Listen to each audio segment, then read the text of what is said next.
Bonjour à tous et bienvenue dans cette vidéo. Aujourd'hui, je vais vous raconter comment j'ai failli me faire arnaquer à Montréal en voulant acheter ma toute première voiture de ma vie. Je vous laisse avec l'intro et je vous raconte tout. Am I dreaming? No, I'm living in my dream.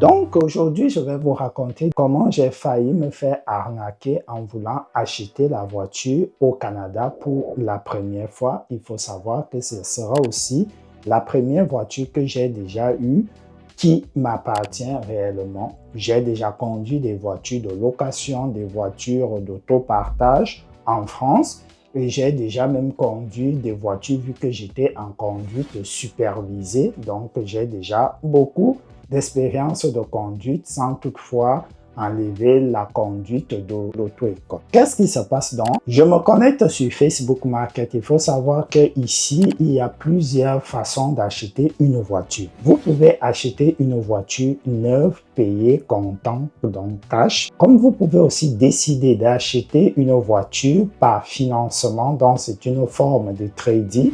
En France, ça s'appelle la location à longue durée ou la location avec option d'achat. Du coup, vous pouvez aussi acheter ou louer, donc faire la location longue durée. Après, vous restituez les véhicules. Donc, j'ai regardé tout cela. Donc, pour quelques mois qui me restent au Canada, est-ce que ça vaut le coup de louer une voiture à longue durée ou bien d'aller acheter un véhicule en financement ou de l'acheter cash et ensuite quand je voudrais retourner en France, soit de la vendre, soit de l'importer en France, voilà tout. Je me connecte donc sur Facebook Market, je cherche et tout parce que j'avais déjà regardé les options chez les concessionnaires, les options que je vous ai citées précédemment. Donc, je me suis dit, ça ne sera pas rentable de louer une voiture $400, $500. Le mois, il y a d'autres charges que j'ai. Sur Facebook Market, je tombe sur plusieurs annonces et je suis intéressé par une Hyundai. Il entra, je contacte plusieurs personnes, je pose la question qui est de savoir est-ce que ça a le problème moteur, donc le voyant si, donc le voyant check engine. Je ne le veux pas. Plusieurs autres choses, la clim, j'avais besoin de la clim au départ, même j'avais besoin d'une voiture avec un tableau qu'on peut avoir à l'écran pour pouvoir naviguer sur le map. Du coup, je suis redescendu que non, ça va et tout. Et donc, dimanche le 27 juillet, je tombe sur un véhicule. Je décide d'aller le voir. Il n'était pas sur Montréal, il était à Laval. Il faut savoir que Laval, c'est une petite ville périphérique de Montréal qui est peut-être à 27 minutes en voiture ou 14-13 km de Montréal. Du coup, je prends le taxi, je vais là-bas, j'arrive, je visite. La première voiture, le mec, il n'avait même pas connaissance de l'auto, de savoir ce que c'est que le check engine et tout et tout. Je vois le véhicule, je lui pose quelques questions sur le véhicule. Il est incapable de me répondre par rapport à la voiture. Je décide de ne pas prendre. Au moment là, je discutais avec une autre personne. Il faut savoir qu'il y a beaucoup de garages qui sont sur Marketplace pour vendre les véhicules. Je discutais donc avec cette personne-là. Elle me dit qu'elle est disponible dans 30 minutes. Je regarde l'itinéraire et tout. En bus, j'arrive dans 45 minutes. En taxi, j'arrive 20 minutes, quelque chose. Je décide que, ok, je vais prendre le taxi. Je prends le taxi, je paye $10, quelque chose. J'arrive, je l'attends. Il débarque, il arrive, il me montre la voiture. Je lui repose la question qui était de savoir, est-ce qu'il y a le check engine? Il allume, il dit qu'il n'y a pas. Est-ce qu'il y a la ventilation? Il me dit qu'il n'y a pas de clim parce que ce sont des modèles de base. Donc, il y a des modèles de base dans certaines voitures. Quand il y a la première sortie, à part les sorties de maintenant, il n'y a généralement pas de climatisation parfois. Du coup, est-ce que il y a des problèmes d'amortisseur et tout? Non, non, non, non, non, rien. Ok, la voiture, elle était toute belle. La voilà même que je vous mets en photo là. Du coup, donc avec quelques petites anomalies, vu que c'est une voiture de 2009, donc ce qui est sûr, ça a déjà subi des carcasseries et ainsi de suite. Je décide donc de prendre le véhicule. Il taxait la voiture à 1990 $. Je négocie grâce à l'intermédiaire d'un compatriote qui est sur Montréal qui m'aidait pour cela. Donc, on finit par conclure donc à 1600 $, toutes taxes comprises. Du coup, on valide l'achat. Je signe les papiers, il fait les documents sur, on appelle ça ici SACLIC, la Société d'automobile et d'assurance du Québec. Donc, c'est là qu'on immatricule les véhicules, c'est là-bas qu'on fait les permis de conduire que j'étais dans la vidéo où je vous montre comment j'ai échangé mon permis de conduire français en permis québécois. Du coup, il me dit donc, comme on est dimanche, il faut prendre rendez-vous au plus tard à la SAC. Mardi, lundi, j'aurai le temps de transférer la propriété de la voiture à ton nom. Du coup, je prends donc rendez-vous mercredi. Il faut savoir qu'ici, il y a deux possibilités quand tu travailles. Soit tu poses maladie, soit congé sans solde, tu décides de ne pas venir sans motif, on ne te paye pas. Ou si tu as des congés, tu poses des congés. Mais c'est difficile quand tu acceptes les congés payés à quelques heures du jour. Je pose donc congé sans solde. J'avais l'entretien d'embauche dans une autre compagnie qui devait aller de 9h à 13h. Du coup, je me dis, ok, je vais. L'entretien ne se passe pas bien vu qu'il n'y a pas eu de bonne communication de mes informations. Du coup, on m'a disqualifié pour une licence que je n'avais pas par rapport au domaine que je devais faire. Je suis donc allé à la SAC. Ok, donc je suis arrivé parce que moi j'ai choisi Montréal-Est. Je suis donc dans le centre. Du coup, ce n'est pas celui qui est à côté de chez moi, dont on peut choisir n'importe lequel. Il faut savoir que lundi soir, je rentre du boulot, la voiture commence à afficher le voyant check engine. Et du coup, à l'arrêt du véhicule, il y a des à-coups vraiment comme ça. Du coup, j'écris donc au monsieur du garage, je lui fais comprendre que il y a deux soucis dans le véhicule. Le véhicule fait des à-coups à l'arrêt et il y a déjà le voyant check engine. Imaginez-vous ce que le monsieur m'a répondu. Il me répond en disant, oui, c'est normal, le check engine pour une voiture de plus de 200 000 km, c'est normal que le check engine s'affiche. Je dis, ça, c'est normal, ok. Deuxième chose, il me dit, c'est les gaz et les changements de température. Les gaz, il veut dire le carburant. Il dit donc que le fait que j'ai pris le véhicule chez lui, j'ai mis le plein, c'est ça qui fait que le moteur, parce que le check engine, c'est le dysfonctionnement du moteur ou du circuit électrique par rapport au moteur. Je lui dis, c'est le même gaz qu'on consomme dans tout le Canada et à Montréal. Et par rapport au changement de climat, donc toutes les voitures qui sont stationnées dehors dans le monde entier, ils ont tous des problèmes de moteur. La voiture, elle est conçue pour supporter les basses températures et les fortes températures, étant donné qu'elle-même, elle génère l'énergie. Il me dit, tu peux aller regarder ça sur ChatGPT. Je dis que moi, sur ChatGPT, donc tu veux déjà tellement me montrer que toi, tu maîtrises déjà l'intelligence artificielle et c'est l'intelligence artificielle qui va m'expliquer ce que je connais comme appris à l'auto-école, les voyants moteurs et les voyants d'une voiture. Je décide donc, je lui dis, toi et moi, on se voit demain à 17h, on va régler les problèmes du véhicule. Étant donné comme ça, pour moi, j'étais prêt à lui proposer qu'il me rembourse un peu un argent ou bien qu'il essaie de réparer quelque chose, je garde le véhicule. J'arrive à la SAC pour faire donc l'immatriculation. Je sors les documents, la dame me fait comprendre que la voiture n'est même pas encore en son nom, c'est encore l'ancien propriétaire dont le transfert est possible que si je sors le certificat d'immatriculation de l'ancien propriétaire.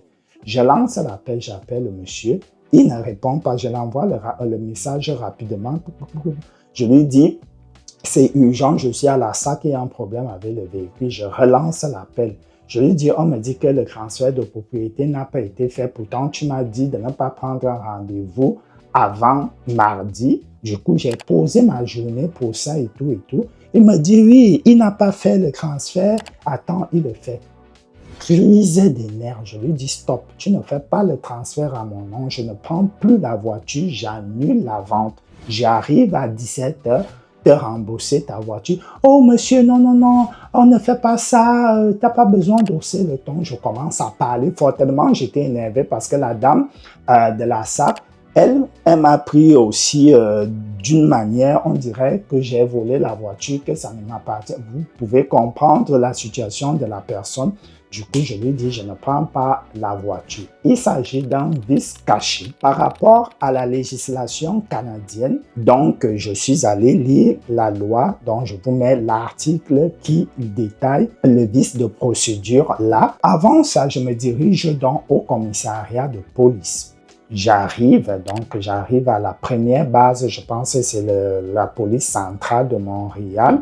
J'arrive, l'une des polices, voilà. J'arrive, il me redirige maintenant vers une police de secteur. Donc, première escale, un commissariat de police. Donc, on m'a donné l'adresse pour me rendre à la station de police agréée pour ce genre de faits.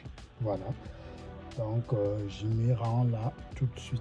J'arrive là-bas, j'explique au monsieur que j'ai acheté une voiture chez un commerçant. Commerçant, c'est un garage, dont une personne qui a une entreprise autorisée à faire des transactions de véhicules. Et du coup, je me suis rendu compte que quelques jours plus tard, moins de 48 heures de l'achat, la voiture a déjà des problèmes qui n'étaient pas mentionnés sur l'annonce et que j'ai demandé par écrit et par voie orale au vendeur. Il m'a dit qu'il n'y en avait pas. Il m'a dit, parce que moi je suis allé en France, on dit faire une main courante, donc expliquer la situation afin que l'administration soit au courant de la situation. Ce n'est pas encore porter plainte ici au Canada, c'est juste une déposition de plainte directement. Il dit qu'il ne peut pas enregistrer la plainte, mais il va en garder quelques informations du monsieur, ainsi de suite. Il prend les informations de l'entreprise. Il me dit, il faut d'abord retourner chez lui et après vous allez trouver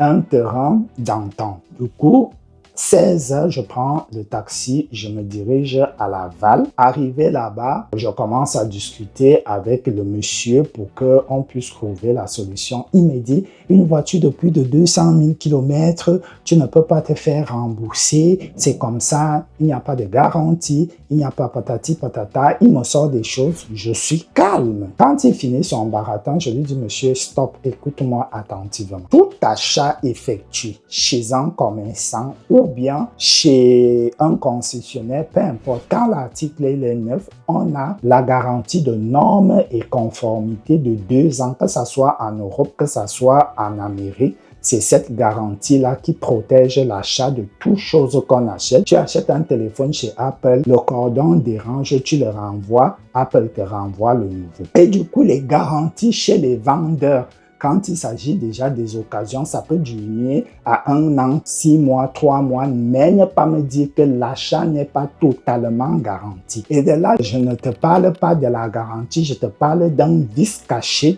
lors de la vente. La voiture a un problème moteur, tu as désactivé le voyant et tu m'as vendu cette voiture. On a essayé, on a roulé dans des petites ruelles, mais quand j'ai pris le highway, dans l'autoroute, la voiture s'est sentie secouée et elle a donc ressorti le souci.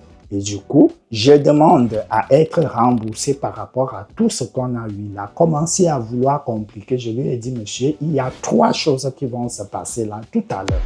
La première, soit je vais te laisser la voiture et tu vas jouer avec le karma. La deuxième des choses, je te rappelle que j'ai une communauté sur les réseaux. Je vais lancer un live tout à l'heure pour te faire une campagne de sabotage tout à l'heure. Et en 3, toi et moi, nous allons nous tenir les mains ici jusqu'à ce que tu me rembourses mon argent. Donc, tellement que j'étais énervé, il ne voulait pas comprendre. Je me suis d'abord mis au féminin. Je lui ai dit que quand tu me vois là, parce que dire que je suis fou, peut-être qu'il ne va pas comprendre. Je lui ai dit, quand tu me vois, je suis d'abord une personne folle là où tu me vois. Il me dit, ah, ne me parle pas. Je dis, je suis une folle là où tu me vois là. C'est la police qui va venir nous séparer. Écoute-moi d'abord, je suis passé à la police avant d'arriver ici. Du coup, ils ont les informations de ton entreprise. Et je te rappelle que selon le code civil canadien, tu es en tort. Il dit, ok, je vais te rembourser la voiture. Et surtout, ne me parle pas comme ça. Il dit, ok, tu viens pour me rembourser mon argent. Tu débarques avec une grosse Maserati pour me montrer que tu es riche. Je veux que mes 1600 $. Il dit, ok, je vais te rembourser, donne-moi les documents de la voiture, on a eu la transaction. Donc, quand je sortais le matin, j'avais laissé la deuxième clé à la maison. Du coup, je n'avais pas la deuxième clé, j'ai enlevé mes accessoires que j'avais installés, ainsi de suite. Je lui ai remis la clé. Il me dit, ok, comme c'est comme ça, je ne te rembourse pas dans l'argent aujourd'hui. Tu reviendras me donner les clés demain et je te donnerai l'argent. Je repars jeudi après le boulot à 17h30. Je lui remets les clés. Il me remet mon argent. Du coup, je rentre. Donc, c'est pour cela, en guise de choses que je vais vous dire, c'est que lorsque vous faites une transaction avec quelqu'un, il faut d'abord connaître la législation et il faut maximiser les chances d'avoir beaucoup d'informations. Posez beaucoup de questions pour avoir des preuves écrites. Parce que si je n'avais pas fait tout cela et que je ne maîtrisais même pas la législation en vigueur, le monsieur allait me donner une fausse voiture et je n'allais pas me plaindre quelque part. Il faut savoir que cet argent-là, c'est un argent qui m'a été remboursé par l'État français sur mes impôts et aussi j'en ai pris de l'argent sur ma carte de crédit française. Donc j'en ai retiré de l'argent, plus de 2000 $. Donc je retirais un coupon de 400 $ que je suis allé avec lui-même. Donc voilà, c'est ici que se termine cette story time. Je vous ferai la partie 2 où je vous dis donc comment j'ai fait pour acheter finalement la voiture et comment faire des démarches au Canada lorsqu'on vient d'acheter une nouvelle voiture. Sur ce, on se dit à la prochaine pour notre